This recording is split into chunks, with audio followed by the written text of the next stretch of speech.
At this very moment, one of humanity's oldest and most universal acts is taking place somewhere. It could be a mother in the silence of a hospital whispering for her child.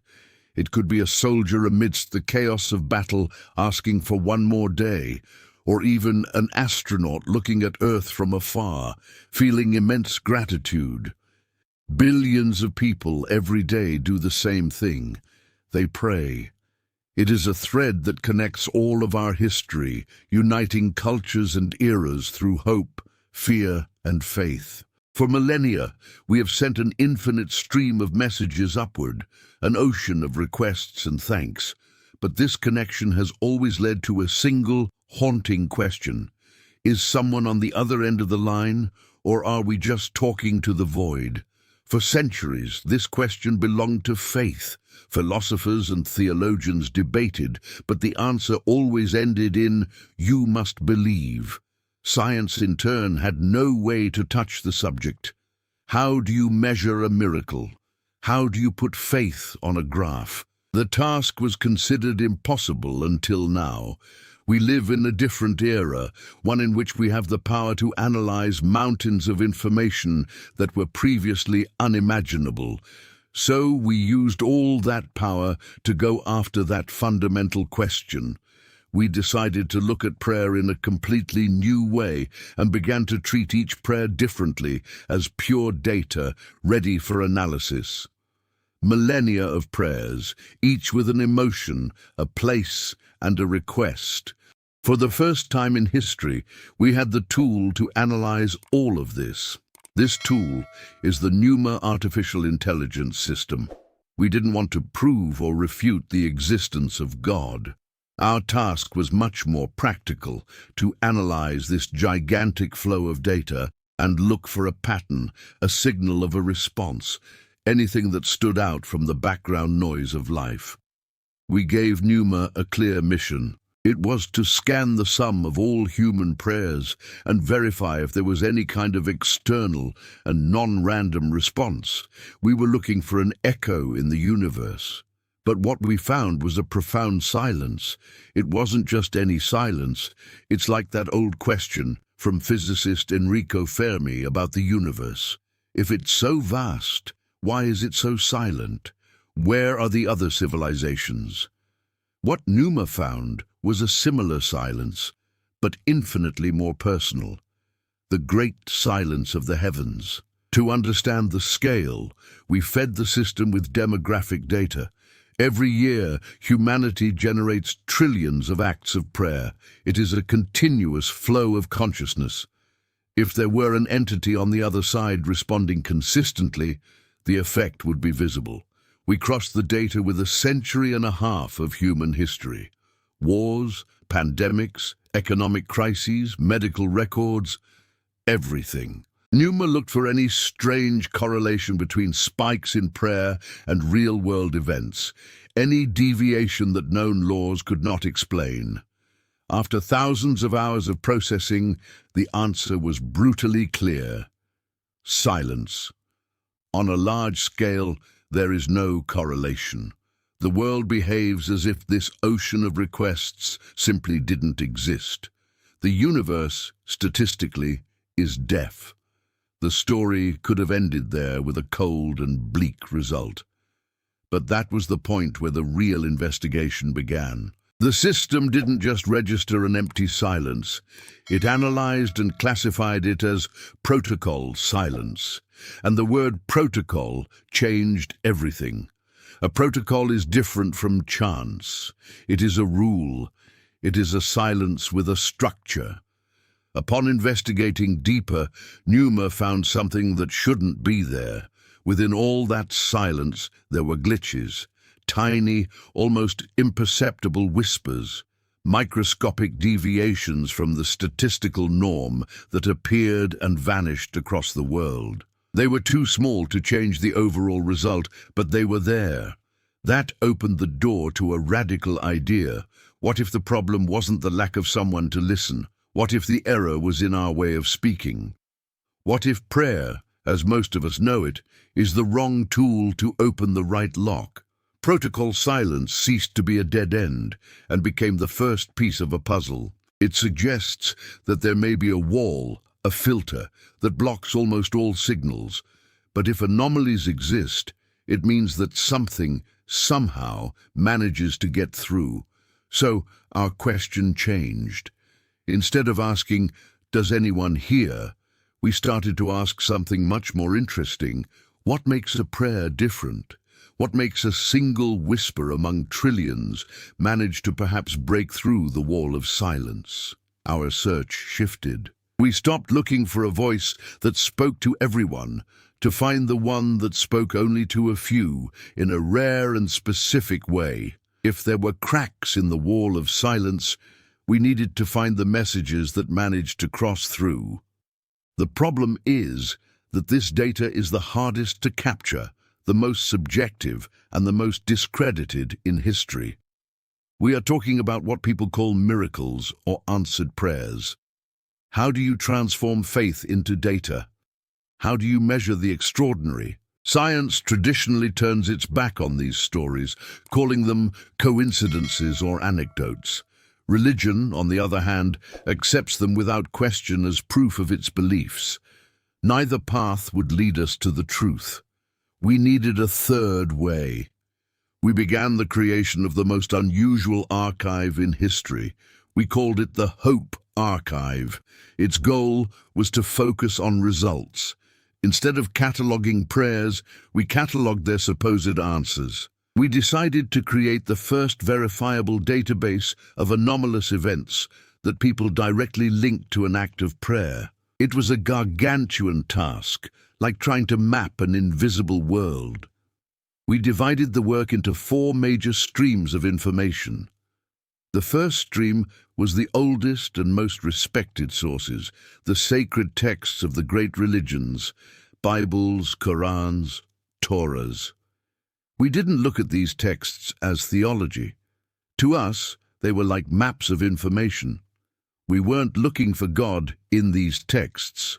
We were looking for patterns in the descriptions of his supposed actions.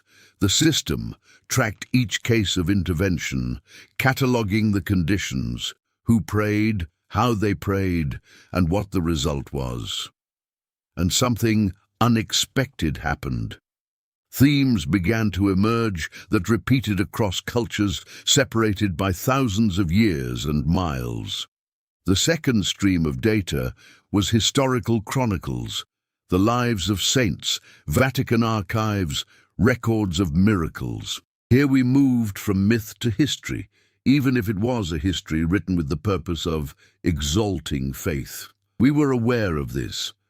But these documents contain names, dates, and most importantly, witnesses. For every miracle described, the system performed a cross-check with secular sources from the same era.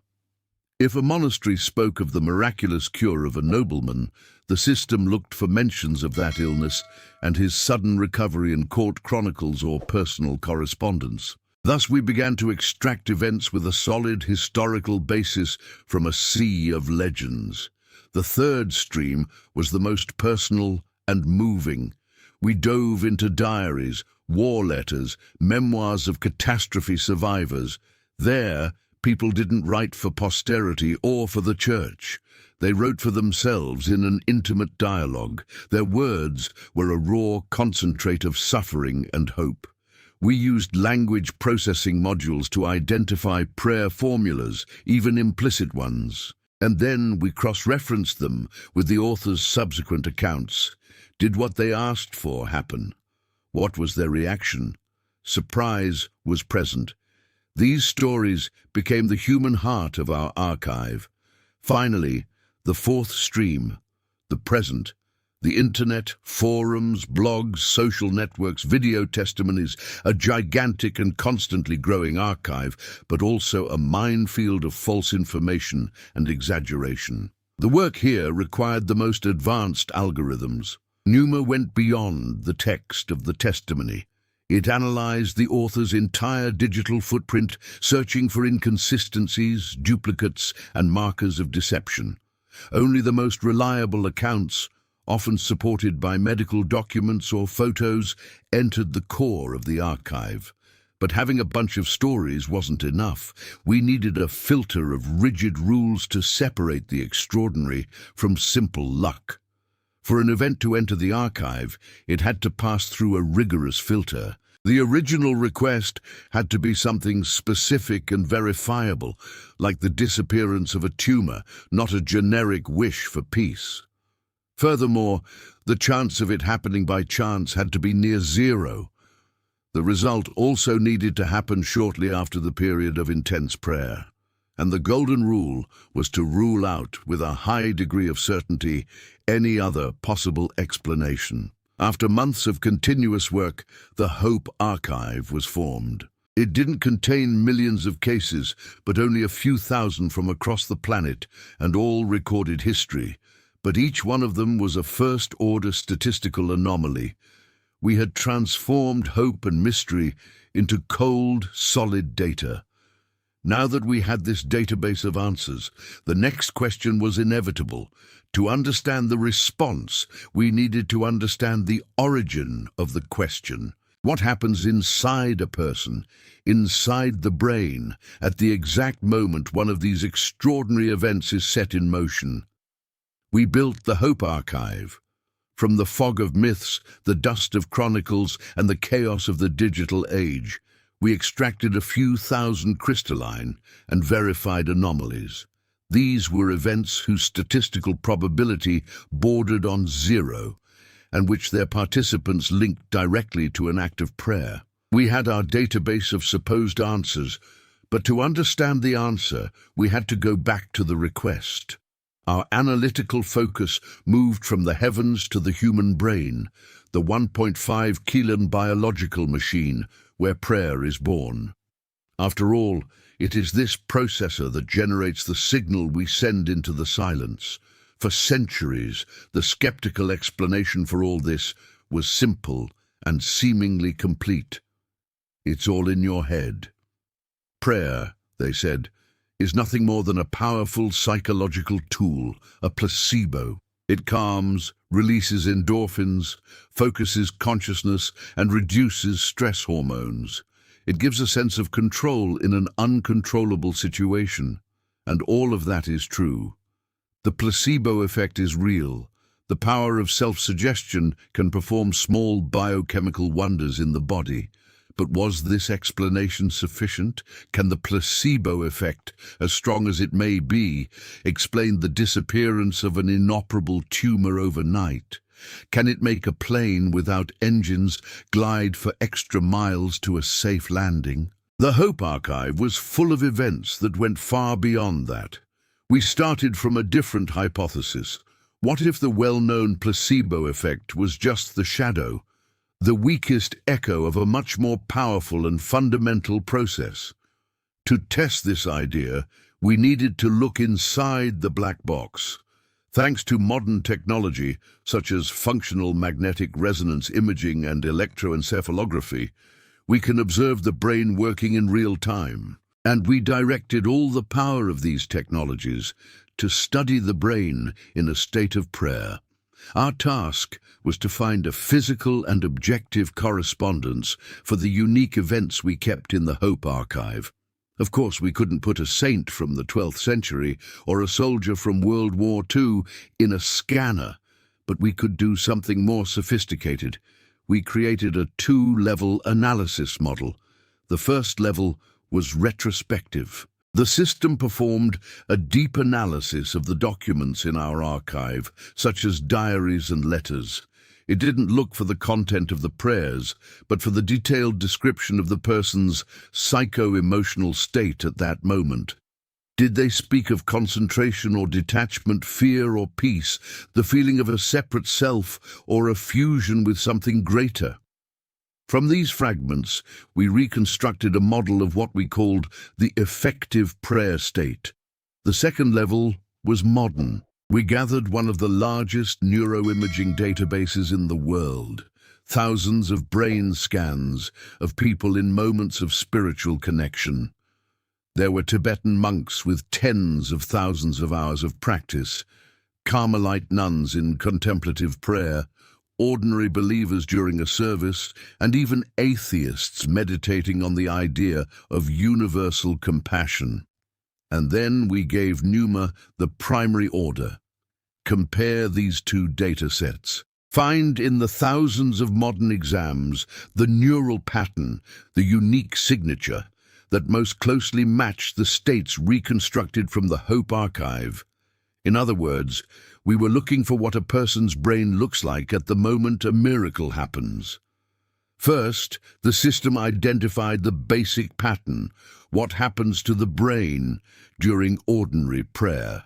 We saw increased activity in the frontal lobes, responsible for concentration, activation of the anterior cingulate cortex, which helps regulate emotions, and dopamine spikes in the limbic system, creating a sense of peace. This is the neurobiological basis of the placebo effect, the brain calming and healing itself. 99% of all exams showed this image. It was a predictable and well-studied result. But then Pneuma found the signal in the noise, a rare, incredibly powerful, and completely counterintuitive pattern. The system called it the Omega signature. This signature combined three elements that, at first glance, did not make sense together. The first was a profound calm in the frontal lobes, a deep hypofrontality. Unlike ordinary prayer, where the frontal lobes are active, in the Omega state they quieted down, especially the part of the brain responsible for analytical thinking, planning, and crucially, our sense of self. Our internal critic, the narrator that comments on reality, simply shut off. The person ceased to be a separate I, asking something of an external force. The second thing was that the entire brain began to vibrate in perfect harmony, a global gamma synchronization. Suddenly, the whole brain began to vibrate in unison at a very high frequency. Usually, these spikes are brief and local, but here we saw total and sustained coherence. And the third element was the craziest of all. The fear center in the brain simply shut down. Total silence of the amygdala. The stories in the Hope Archive came from situations of extreme terror. Logic would say that the amygdala would be on high alert, but in the Omega state, it was deactivated. The person, one step away from death, felt absolute serenity. The strangest thing was that this state was the opposite of an active request or an effort. It was, in fact, a state of complete surrender, of ego dissolution, of detachment from fear, and at the same time, of entering a mode of total synchronization of neural networks. The brain stops being a generator of requests and becomes something else, perhaps a perfect antenna. This leads us to an even more complex question. Is this unique state just an incredibly powerful self-regulation mechanism, or does it actually allow consciousness to leave the limits of the skull and affect external reality? To answer this, we would have to leave the laboratory and look at the data from one of science's most controversial experiments. We found it in the depths of human consciousness, in the electrical storm of neurons. We found the signature, the fingerprint of a state that accompanies the impossible. The Omega signature was not a plea, but a complete dissolution of the self, a deep calm in the face of chaos, and a total synchronization of the brain. This discovery gave us a key, but a key is useless if we don't know which lock it opens. Until now, we were dealing only with the inner world, but the big question remained. Could this internal symphony of neurons generate an echo in the outer world? Could a thought tuned this way actually influence matter, other people, or luck itself? This is the most dangerous territory for any researcher, the frontier where science meets what it usually calls, with disdain, paranormality. However, it is exactly here that for decades battles were fought over an experiment that could directly answer our question. It was time to look at the controversial clinical studies on distant prayer. The idea is simple. Take two groups of patients with the same diagnosis. One group receives prayers from people recruited for this, the other does not. The patients and their doctors do not know who is in which group. It is the gold standard of medicine. If the first group shows a statistically significant improvement, the idea that prayer has no effect is refuted. In recent decades, dozens of these studies have been conducted, generating a true scientific war. Some showed surprising positive results, others nothing. Then in 2006, the STEP project, the largest and most expensive study of its kind conducted at Harvard, seemed to settle the matter. It not only showed no positive effect, but one of the groups of patients, those who knew they were receiving prayers, actually had worse results. The scientific community sighed in relief. Case closed. Prayer doesn't work. But for us, this confusion of results was not the end of the story. It was a symptom. The symptom that everyone was asking the wrong question. They asked, "Does prayer work?" as if it were an aspirin tablet. What if different prayers were different substances? What if 99% of them were powdered chalk and only 1% a potent medicine? By mixing everything, the result would always be zero. We decided to do what no one had done before. We gained access to the raw data from the largest prayer experiments of recent decades. Not the published articles or the author's conclusions, but the source, medical records, diaries of the prayer groups, protocols. We loaded everything into Pneuma for a total audit. In the first step, the system performed the standard analysis, and the result was as expected. The overall effect was insignificant. Any other researcher would have stopped there. But we asked a different question. We ignored the average and asked the system to look for spikes in efficiency, for anomalies. Look for patients whose recovery was so far off the curve that it distorted the overall picture. Instead of looking at the forest, we began to study individual trees. Soon, the data map started to show something. Small clusters of points moving against all odds. Patients improving 10 or 20 times faster than others. These were the statistical errors that scientists usually discard. For us, it was a trail. Pneuma isolated 173 of these anomalous cases. Now the task was to discover what united them, what the prayer groups assigned to these patients had in common. The problem was that the original data had almost no information about the volunteers who prayed. The key variable was missing. So we began to collect it ourselves. We found participants from the old experiments. We analyzed the instructions they received, the statutes of the churches and groups involved. We put together a puzzle of exactly how they prayed. When we inserted this new layer of data, Pneuma found the correlation instantly. The correlation was 100%. It was absolute. We discovered that all prayer groups could be divided into two types. The first, which we called transactional, made up 95% of the participants. They received clear instructions: pray for John Doe, bed 7, diagnosis such and such, ask God for his cure. It was a prayer of request, a bargain. The analysis showed that the effectiveness of this group was zero, an absolute zero. They were the noise that buried all previous studies. But there was a second type that we called contemplative. Their instructions were completely different.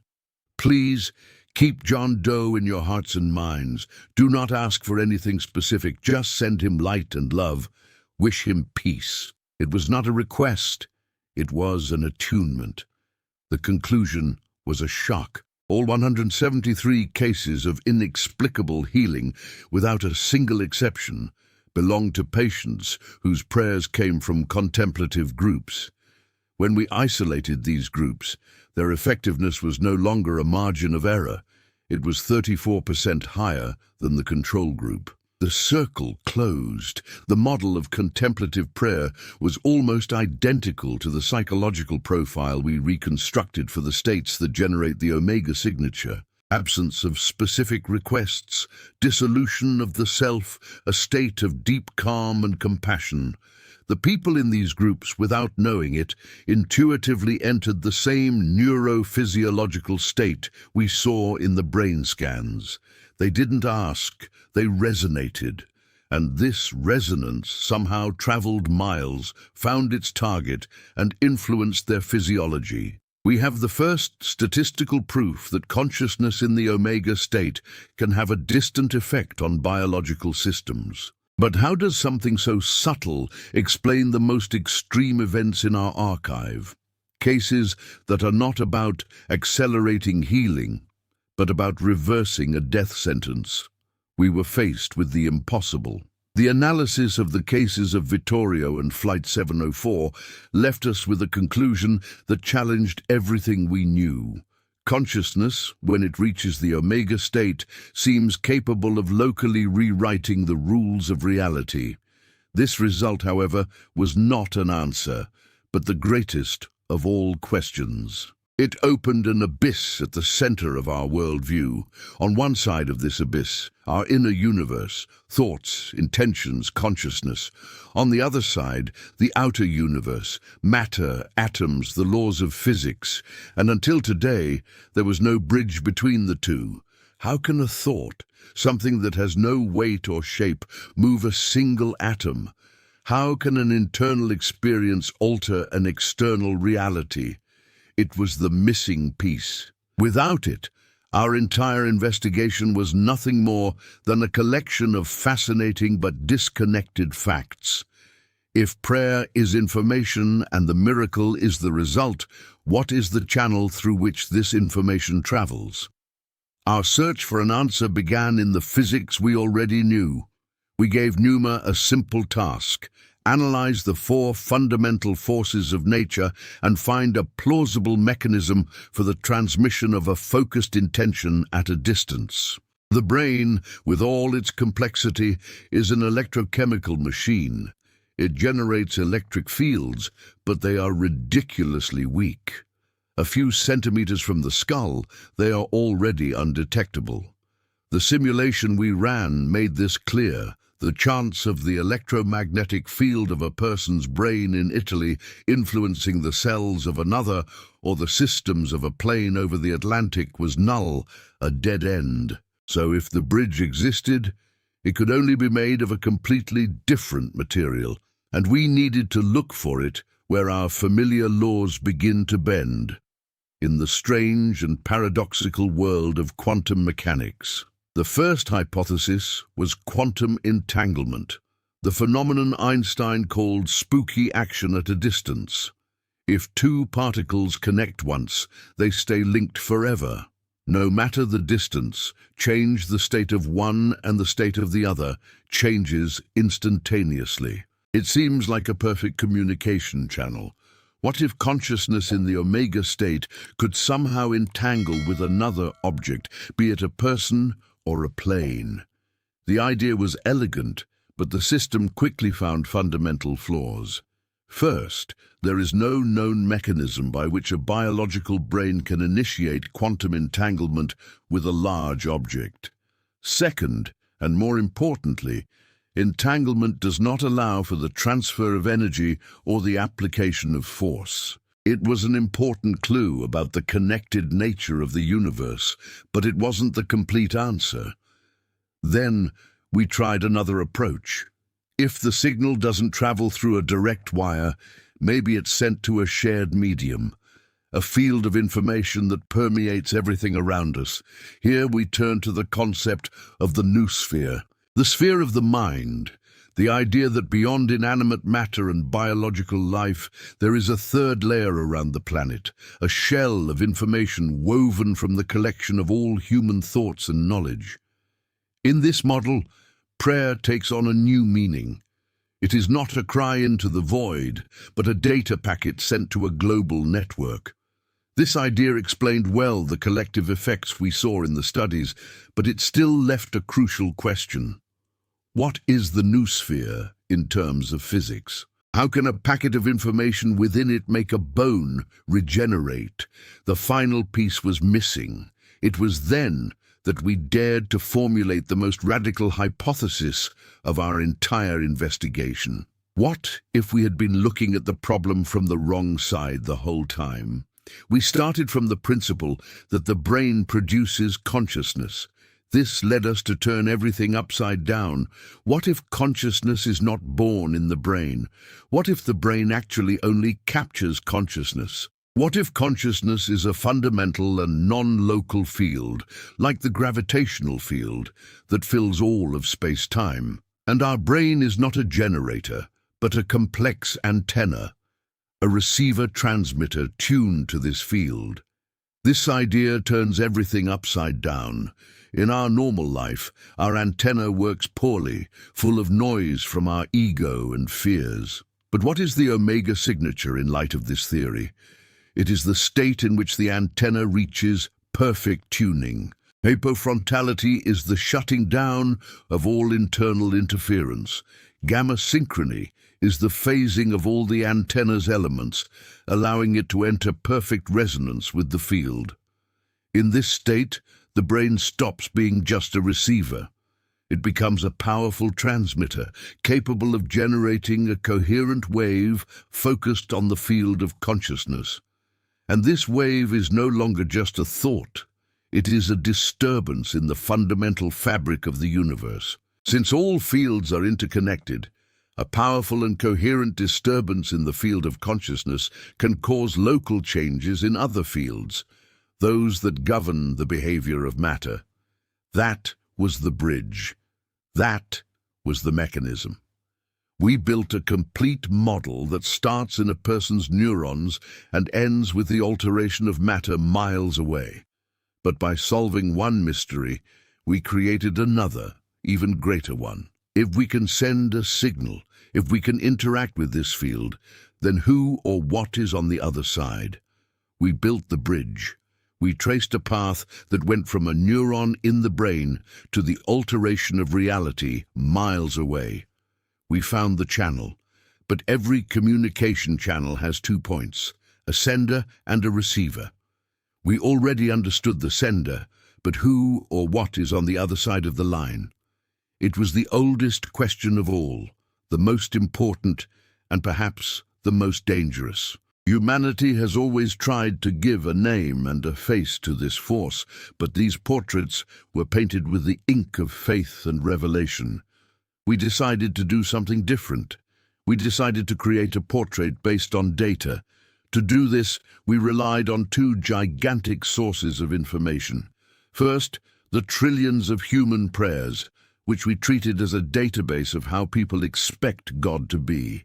Second, our Hope Archive, the thousands of verified responses that show how this force actually is. The truth, we supposed, would lie in the difference between expectation and reality. For this, we set Numa before a task that bordered on madness: analyze the personality of the recipient, not the God of books, but the one who manifests through the rare events in our Hope Archive. We cannot look into his face, but we can study his footprints, analyze his handwriting. First, Numa dove into the ocean of human prayers. The system analyzed the content of billions of requests, creating a profile of the God who lives in the collective consciousness. The result was predictable and deeply disturbing. The portrait was that of a surprisingly human being. The God most people pray to is a kind of all-powerful celestial monarch. He has well-defined personality traits. He can get angry, feel jealous, be appeased with praise. The content analysis was even more revealing. More than 70% of all requests were purely personal and egocentric. Health, money, victory over enemies. About 20% were prayers of bargaining. Lord, I will do this if you give me that. And only a tiny fraction was of disinterested gratitude or prayers for the well-being of others. The conclusion was obvious. We had created a God in our own image and likeness. We pray not to a superior being, but to an idealized and enlarged version of ourselves. This was the portrait of our expectation. Now it was time to compare it with reality. We gave Numa the order to cross-reference the types of prayer with the types of response from the Hope Archive. The question was direct. To which of these requests does the system we call God actually react? The first shock was immediate. The correlation between egocentric and bargaining prayers and any positive result from the Hope Archive was absolutely zero. None. All these trillions of requests that form the basis of the religious practice of the majority are lost in the void. The recipient does not hear them, or more likely ignores them. This system is completely indifferent to our desires, our concepts of justice, our successes and our failures. It does not play our games. In contrast, the system found a 100% correlation of another type. Every case in the Hope Archive was linked to a completely different type of prayer. The prayer without a personal request, that contemplative state that generates the Omega signature. The state in which the person does not ask for the world to bend to them, but asks for the restoration of harmony. Based on this, Numa began to build the second portrait, a portrait based not on words, but on actions. And this one had nothing in common with the jealous celestial king. The characteristics that emerged were very different. The first of all was absolute impartiality. The recipient does not react to religion, morality, or the past of the person who prays. To it, it is indifferent whether the one praying is a saint, a sinner, a Buddhist, or an atheist in despair.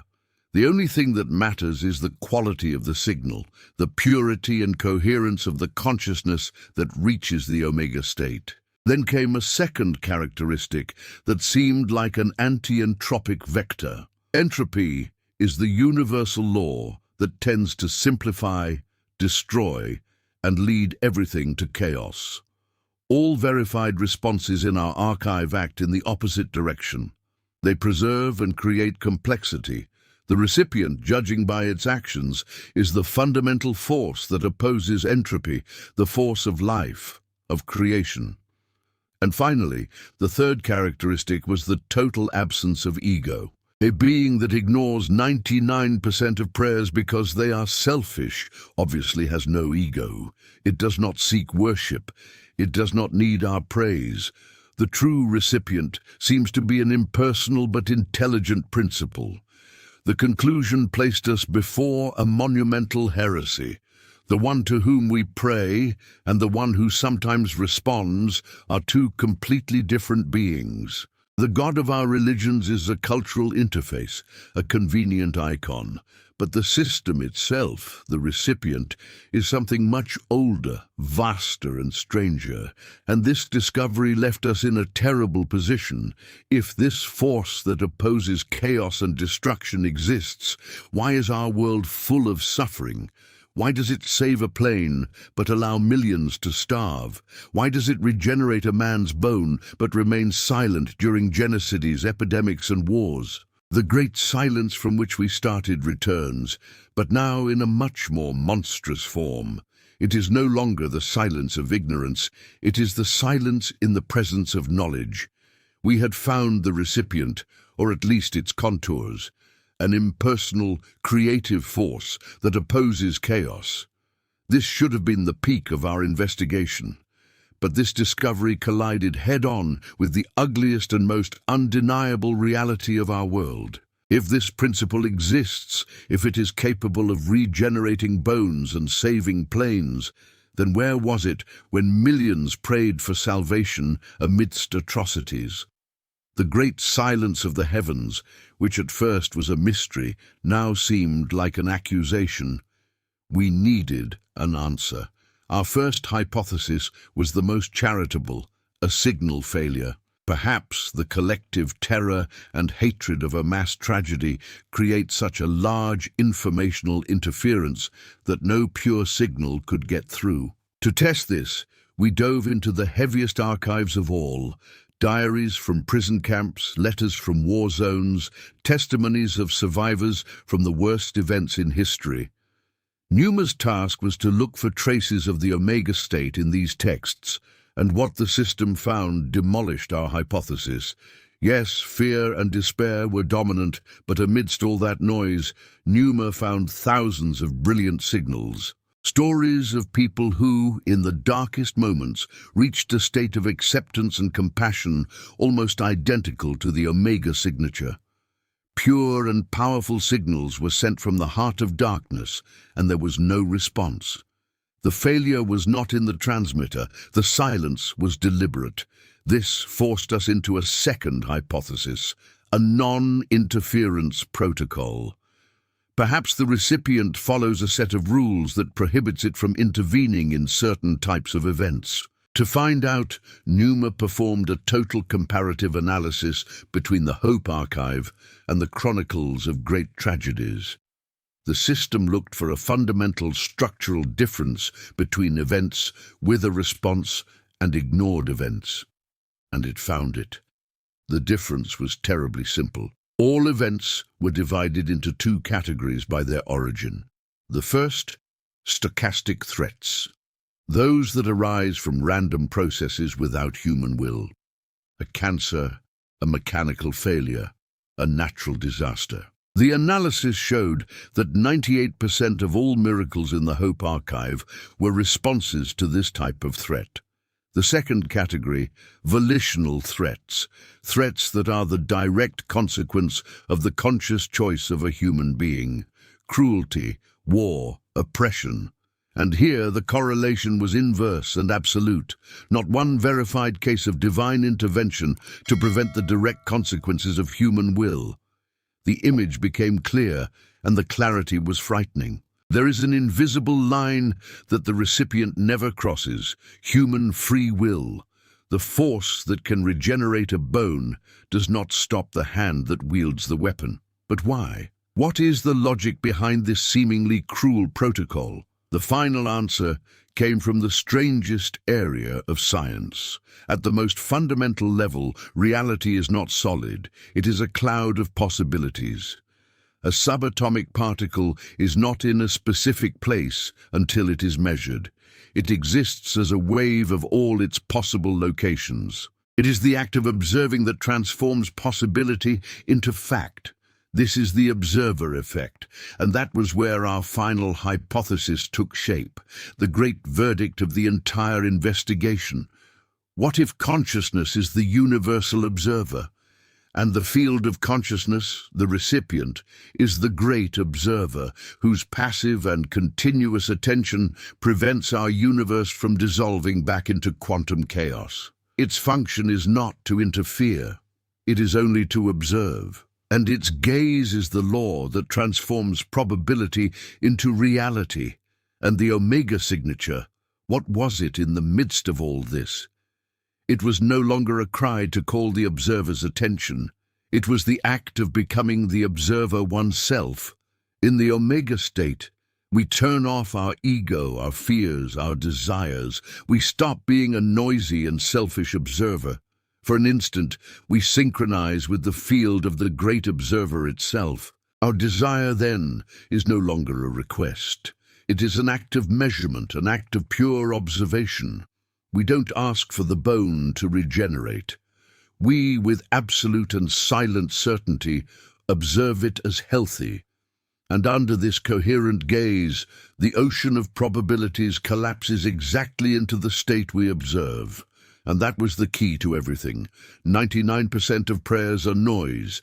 It is the cry of the ego wanting reality to bend to it. Only that one prayer in a billion, made from absolute inner silence, becomes an act of creation. The secret of contact is not to shout louder. It is silence, the ability to stop our self's monologue and become a pure mirror for reality. This verdict gives us back a beautiful and overwhelming responsibility. We are not slaves waiting for mercy. We are emanations of the great observer. Why is the world full of pain?